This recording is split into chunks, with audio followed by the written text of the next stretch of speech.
மாமா, காஞ்சி போன பூமி எல்லாம் வத்தாத நதியை பார்த்து ஆறுதல் அடையும். அந்த நதியே காஞ்சி போயிட்டா துன்பப்படுறவங்க எல்லாம் அவங்க கவலைய தெய்வத்துக்கிட்ட முறையிடுவாங்க.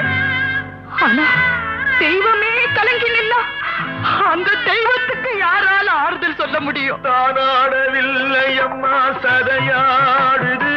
அது தந்தை என்றும் பிள்ளை என்றும் விளையாடுது.